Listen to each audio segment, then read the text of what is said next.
اللہ رب العزت نے قرآن پاک میں ارشاد فرمایا والذی جاء بالصدق وصدق بہ اولئک هم المتقون۔ جو ذات، جو ہستی، جو شخصیت جاء بالصدق کے، جو حق کو، سچ کو، حقیقت کو لے کر آئی، وصدق بہ، اور جس ذات نے اس حق لانے والے کی تصدیق کی، اولئک هم المتقون، وہی پرہیزگار لوگ ہیں، متقی لوگ ہیں۔ تمام تفاسیر اگر ہم ان تفاسیر کا مطالعہ کریں، صاحب روح البیان نے، صاحب مجمع البیان نے، امام رازی نے تفسیر کبیر کے اندر، اور اہل تشریح و اذکار جو ہیں ان کی تفاسیر کے اندر بھی یہ بات درج ہے۔ اس آیت کی روشنی میں والذی جاء بالصدق سے مراد کون سی ذات ہے، وصدق بہ اس سے مراد کون سی ہستی ہے؟ جو راجے قول ہے، جس قول کی طرف مفسرین کی اکثریت گئی ہے، وہ قول یہ ہے کہ والذی جاء بالصدق سے مراد نبی پاک صلی اللہ علیہ وسلم کی ذات مبارکہ ہے۔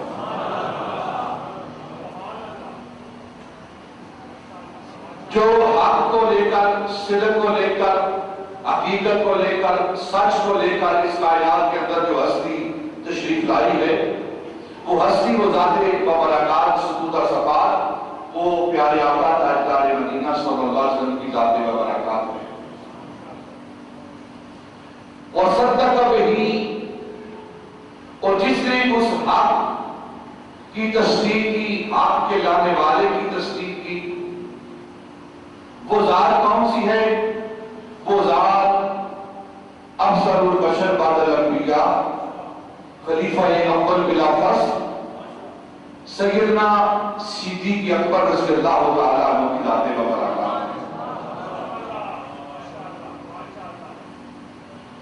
بات تھوڑی سی آسان کر کے، اور جو مقام سیدنا ابوبکر صدیق رضی اللہ تعالیٰ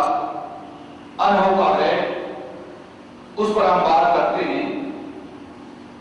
حق کیا ہے، سچ کیا ہے، حقیقت کیا ہے، کون سا حق، کون سا سچ، کون سی حقیقت نبی پاک صلی اللہ علیہ وسلم کی ذات مبارکات لے کر آئی ہے؟ ان حقیقتوں میں سے سب سے بڑی حقیقت، انسان سچ میں سے جو سب سے بڑی سچائی والی بات ہے، وہ سچائی، وہ حقیقت، وہ اللہ رب العزت کی ذات ہے۔ اللہ رب العزت کی وہ ذات ہے۔ اور پھر اس کے بعد انبیاء کی ذاتیں ہیں جو سچ لے کر آئی ہیں، جو سچائی لے کر آئی ہیں۔ پھر انبیاء کے بعد آسمانی کتب ہیں، آسمانی کتابیں ہیں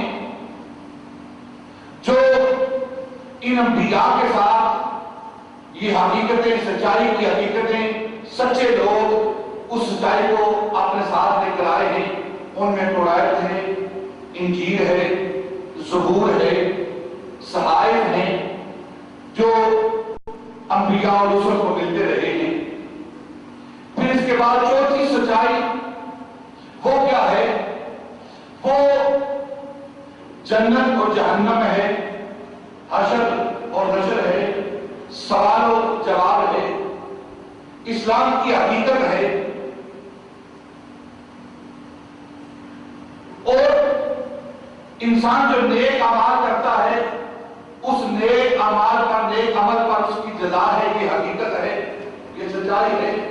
جو انسان برا عمل کرتا ہے اس برے عمل پر اس کو سزا ملے گی، جہنم ملے گی، یہ حقیقت ہے۔ تو یہ ساری سچائیاں ہیں اللہ رب العزت کی توحید، اس کی ربوبیت، اس کی الوہیت، اس کی صمدیت، اور پھر انبیاء کی حقانیت، رسل کی رسالت، کتابوں کی حقانیت، ان کی سچائی، جنت، جہنم، حور و غلمان، سوال و جواب، حشر نشر، یہ ساری سچائیاں جو لے کر آنے والی ذات ہے 1,24,000 کم و بیش انبیاء جو اس کائنات کے اندر تشریف لائے ہیں، ان انبیاء کی جو تصدیق کرنے والی ذات ہے، حشر اور نشر کی تصدیق کرنے والی جو ذات ہے،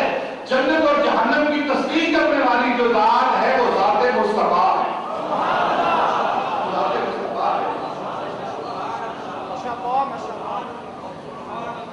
اگر ذات مصطفیٰ نہ آتی، نہ انبیاء کی تصدیق ہوتی، نہ کتابوں کی تصدیق ہوتی، نہ حور و غلمان کی تصدیق ہوتی، نہ جنت اور جہنم کی تصدیق ہوتی، یہ ساری تصدیقیں کرنے والی ذات ذات مصطفیٰ ہے۔ تو گویا اللہ رب العزت کی توحید، انبیاء کی رسالت، کتابوں کی حقانیت، جنت اور جہنم کی تصدیق کرنے والی ذات مصطفیٰ ہے، اور ذات مصطفیٰ کی تصدیق کرنے والی ذات ابو بکر کی ذات ہے۔ ابو بکر کی ذات ہے، یہ چھوٹا مرتبہ کا کام نہیں ہے۔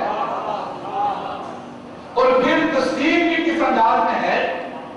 کیسے انداز میں تصدیق کی جا رہی ہے کہ ہر بندہ تصدیق کرنے سے پہلے دلیل مانگتا ہے، مشاہدہ کرتا ہے، لیکن سیدنا ابو بکر صدیق رضی اللہ تعالی عنہ کی ذات بابرکات وہ ذات ہے کہ جب نبی پاک صلی اللہ علیہ وسلم کسی بھی سچائی کا دعویٰ کرتے ہیں تو بغیر تصدیق کے ماننے والا ابو بکر صدیق ہے، بغیر تصدیق کے، بغیر دلیل کے ماننے والا وہ سیدنا ابو بکر صدیق رضی اللہ تعالی عنہ کی ذات بابرکات ہے۔ 1,24,000 انبیاء کی تصدیق کرنے والے نبی پاک ہیں۔ اگر نبی پاک نہ فرماتے انبیاء آئے ہیں تو ہمیں کیا معلوم تھا؟ قرآن نے بیان کیا ہے کہ انبیاء آئے ہیں، مفسرین نے بیان کیا ہے کہ انبیاء کی تعداد اتنی ہے، اور پھر قرآن جو بیان کر رہا ہے اس قرآن کی تصدیق کرنے والے بھی مصطفیٰ ہیں۔ ہمیں کیا معلوم ہے؟ یہ اللہ کا کلام ہے۔ نبی پاک نے فرمایا ہے یہ قرآن اللہ کا کلام ہے، اللہ رب العزت کی طرف سے نازل ہوا ہے، یہ اس کا کلام ہے۔ تو گویا قرآن کے قرآن ہونے کی تصدیق بھی ذات مصطفیٰ کر رہی ہے۔ اگر نبی پاک تصدیق نہ کرتے تو ہمیں معلوم نہ ہوتا یہ قرآن ہے۔ جب یہ معلوم نہ ہوتا یہ قرآن ہے تو پھر جو قرآن انبیاء کی تصدیق کر رہا ہے، جہنم کی بات کر رہا ہے، جنت کی بات کر رہا ہے، حور و غلمان کی بات کر رہا ہے، جنت کی نعمتوں کی بات کر رہا ہے، یہ مصطفیٰ کی وجہ سے تصدیق ہو رہی ہے۔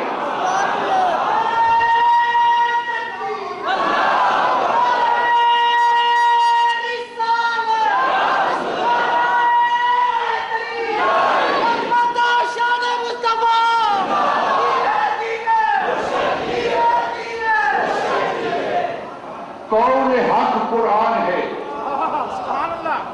قول حق قرآن ہے، قول پیغمبر ہے حدیث، قول پیغمبر ہے حدیث، اہل دل کے واسطے تقریر ہے دونوں کی ایک، اہل دل کے واسطے تقریر ہے دونوں کی ایک، وہ خدا اور یہ نبی، تدبیر ہے دونوں کی ایک۔ اس نے بھیجا دل، اس نے خدا نے اس نے بھیجا دل تو اس نے دعوت اسلام کی، وہ خدا اور یہ نبی تدبیر ہے دونوں کی ایک۔ تو گویا جتنی بھی تصدیقات ہو رہی ہیں وہ نبی پاک صلی اللہ علیہ وسلم تصدیق فرما رہے ہیں۔ اور نبی پاک کی تصدیق کرنے والی ذات وہ سیدنا ابو بکر کی ذات ہے۔ نبی پاک صلی اللہ علیہ وسلم آپ حق کے ساتھ تشریف لائے، سچائی کے ساتھ تشریف لائے، حقیقت کے ساتھ اس دنیا کے اندر تشریف لائے، اور بغیر دلیل کے، بغیر کسی بات کے، بغیر کسی معجزے کے، بغیر کسی ایمان کے ہر قول کی تصدیق کرنے والی ذات وہ سیدنا ابو بکر صدیق رضی اللہ تعالیٰ عنہ کی ذات مبارکہ۔ یہی وجہ ہے کہ معراج کی رات جب نبی پاک صلی اللہ علیہ وسلم ماہ رجب شروع ہو گیا ہے، معراج کا ذکر پاک انشاءاللہ شروع ہوگا۔ مقدمے کے طور پر معراج کی رات نبی پاک صلی اللہ علیہ وسلم مکہ المکرمہ سے اپنی پھوپھی ذات بہن ام ہانی کے گھر سے، کعبے کے پڑوس سے بیت المقدس میں، پھر بیت المقدس سے آسمانوں کی طرف، آسمانوں سے سدرۃ المنتہا کی طرف، سدرۃ المنتہا سے بیت المعمور کی طرف، عرش نور کی طرف، پھر درا فتح اللہ کی گلیوں کی طرف، پھر اللہ رب العزت کے حریم کی طرف، پھر جنت اور جہنم کی سیر کی طرف، یہ ساری چیزیں کر کے جب واپس تشریف لا رہے ہیں تو پھر سدرۃ المنتہا پر آ کر جبریل امین ملتے ہیں، تو نبی پاک صلی اللہ علیہ وسلم جبریل سے فرماتے ہیں، جبریل سارا کچھ میں نے دیکھا ہے، جنت اور جہنم کی مشاہدہ کیا ہے، اللہ رب العزت کے قرب میں گیا ہوں، تمام عرشوں کی سیر کی ہے، تمام صفات سے متصف ہوا ہوں، یہ ساری چیزیں میں نے دیکھی ہیں۔ جو کچھ میں نے دیکھا ہے اگر میں جا کر مکے کے اندر، مکے کے لوگوں کے اندر بیان کروں گا، وہ لوگ میری تصدیق نہیں کریں گے، تصدیق نہیں کریں گے۔ تو جبریل امین عرض کرنے لگے، یا رسول اللہ صلی اللہ علیہ وسلم، اگر مکے کے لوگ آپ کے سفر کی تصدیق نہیں کرتے، نہ کریں، ہمیں ان کی کیا پرواہ ہے؟ اگر سارے مکے کے لوگ انکار کر دیں تو ہمارے سفر کے اندر کوئی فرق نہیں آتا۔ جو مشاہدہ آپ نے کیا ہے اس کی تصدیق کی ہمیں ان سے ضرورت نہیں۔ مکے کے اندر ایک ہستی ہے، ایک ذات ہے، آپ بیان کرتے جائیں گے، وہ آپ کی بات کی تصدیق کرتا جائے گا۔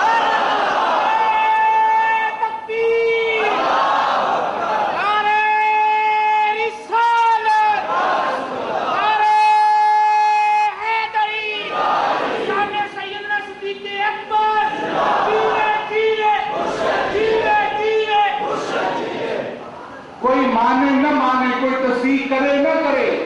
کوئی اقرار کرے نہ کرے، جبریل امین کہہ رہے ہیں کہ ایک مکے کے اندر ایک ذات، ایک ہستی ہے، آپ اپنا سفر بیان کرتے جائیں گے، اپنی داستان سناتے جائیں گے، اپنے مشاہدات بیان کرتے جائیں گے، حوروں کے ایمان کی بات کرتے جائیں گے، بلال کا جنت کے اندر چلنا بیان کرتے جائیں گے، ابو بکر اس کی تصدیق کرتا جائے گا، ابو بکر اس کی تصدیق کرتا ہے۔ کوئی مانے نہ مانے، گویا جبریل امین کیا کہہ رہے ہیں کہ ایک طرف مکے کے سب لوگ اکٹھے ہو جائیں اور دوسری طرف ابو بکر کھڑا ہو جائے تو ابو بکر کی بات، ابو بکر کی تصدیق سب پر حاوی ہو جائے گی۔ یہی وجہ ہے کہ نبی پاک صلی اللہ علیہ وسلم کی ذات کا برکات، والذی جاء بالصدق وصدق بہ اولئک هم المتقون۔ نبی پاک صلی اللہ علیہ وسلم نے جب ایک مسئلہ چلا، آپس میں باتیں شروع ہو گئی، تو نبی پاک صلی اللہ علیہ وسلم نے اپنے صحابہ کو، اہل بیت